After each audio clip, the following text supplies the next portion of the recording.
ஸ்தோத்திரம். கிறிஸ்துவுக்கு மிகவும் பிரியமானவர்களே, கொடா கொடி நீங்கள் பெருக போகிறீங்க. நாமத்தை கர்த்தராகிய இயேசு கிறிஸ்து நாமத்தை முக்கியப்படுத்துங்க. நாமத்தினால தான் கிருபை இருக்குது. பாருங்கள், எரேமியா 14வது அதிகாரம் 7வது வசனம் சொல்லுகிறது. எரேமியா 14வது அதிகாரம் 7வது வசனம் சொல்லுகிறது, உன்னுடைய நாமத்தின் நிமித்தம் கிருபை செய்யும். நாமத்தின் நிமித்தம் கிருபை செய்யும். நாமத்தில் தாங்க கிருபை இருக்குது. நாமத்தில் தான் மாத்திர கிருபை இல்லை. ஒரு கிருபை பாருங்க, ஏசாயா 54வது அதிகாரம் 10வது வசனம் சொல்லுகிறது, மலைகள் விலகினாலும் பர்வதங்கள் நிலை பெயர்ந்தாலும் என் கிருபை விட்டு விலகாமலும் என் சமாதானத்து உடன்படிக்கை நிலை பெயராமல் இருக்கும் என்று உண்மையில் மனதிருக்கிற கர்த்தர் சொல்லுகிறார் என்று வார்த்தைக்காக நன்றி.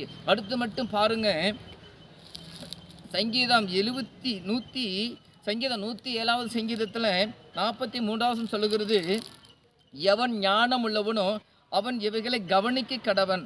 ஞானவான்கள் கர்த்தருடைய கிருபைகளை உணர்ந்து கொள்ளுவார்கள். ஞானவான்கள் கர்த்தருடைய கிருபையில் உணர்ந்து கொள்வார்கள். கவனிக்கணும். எனக்கு உங்களுக்கும் கவனம் ரொம்ப ரொம்ப தேவையாக இருக்கிறது.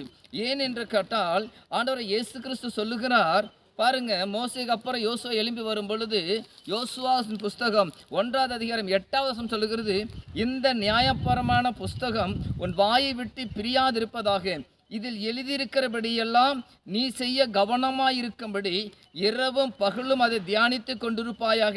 அப்பொழுது நீ உன் வழியை வாய்க்க பண்ணுவாய். அப்பொழுது புத்திமானாய் நடந்து கொள்ளுவாய். நான் உனக்கு கட்டளை இடவில்லையா? பலன் கொண்டு திட மனதாயிரு, திகையாதே, கலங்காதே. நீ போகும் இடமெல்லாம் தேன கர்த்தனோடு கூட இருக்கிறார் என்று வார்த்தையின்படி கர்த்தாவே ஒவ்வொருவரும் ஆண்டவரே, சிறுவர்கள், வாலிபர்கள், முதியோர்கள், தமிழ்நாடு மட்டுமில்லப்பா, இந்தியா ஜனங்கள் மட்டுமில்ல, உலகத்தில் ஒவ்வொருவரும் ஆண்டவரே கவனித்து செயல்படத்தக்க, கிருபையை முக்கியப்படத்தக்க, நாமத்தில் அந்த கிருபையை பெற்றுக்கொள்ளத்தக்க என் தேவனே கிருபாகரனை நன்றி செலுத்துகிறோம். இதை பார்க்குற கேட்குற ஒவ்வொரு குடும்பத்துக்காக நன்றி செலுத்துகிறோம். இது மட்டுமே மகிமைப்படும். சங்கீதம் 14வது வசனத்தின்படி நாங்கள் எங்கள் வாழ்நாளில் கலிகூர்ந்து மகிழும்படி காலையிலே எங்களை உமது கிருபையால் திருப்தியாக்கும் என்று வார்த்தைபடி நீ செய்த அற்புதத்துக்காக ஸ்தோத்திரம். காத்துக்கொள்ளும். கர்த்தராகிய இயேசு கிறிஸ்து நாமத்தில் கேட்கிற நல்ல பிதாவே, ஆமீன்.